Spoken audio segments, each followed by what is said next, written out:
Ex-convict pinagtataga ng kaibigan, patay. Katropa natin sa balita, Almi Mata ng XFM Cebu.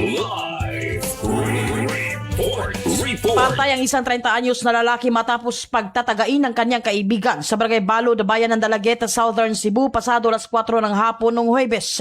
Kinilala ang biktima na si Jonar Dabasiete, 30 anyos, residente ng Sitio Amunsal, Barangay Katuluhan. Ang suspek ay nakilalang si Ponciano Villa Pueblo alias Ponsing, residente ng Barangay Balod. Ayon sa Dalaguet Municipal Police Station, 2 araw nang nakikituloy ang biktima sa bahay ng suspek dahil sa kanilang pagiging magkaibigan. Batay sa paunang investigasyon, natutulog umano ang suspek sa lower bunk ng isang double deck na kama nang dumating ang biktima at nag-ingay.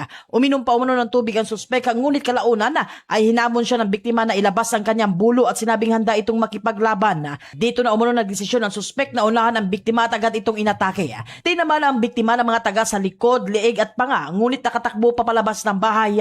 Hinabol pa umano siya ng suspek at muling pinagtataga sa tabi ng kalsada. Isinugod sa Municipal Health Office sa poblasyon Dalaguet ang biktima, ngunit inideklara itong dead on arrival. Matapos ang insidente, tumakas ang suspek, ngunit agad ding naaresto ng mga rumisponding pulis.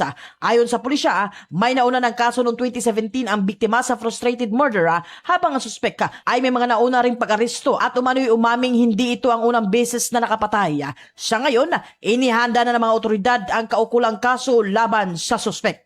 Mga katropa, ugalin ng pag-inom ng Santhon Vitamin C, ang alkaline-based vitamin C, para sa nagkakaisang Pilipino para sa Pilipinas, mula rito sa Queen City of the South, Cebu City. Ito si katropa ang Almi Mata, XFM News. Santhon Plus Gold, mapalit sa mga butika sa inyong lugar.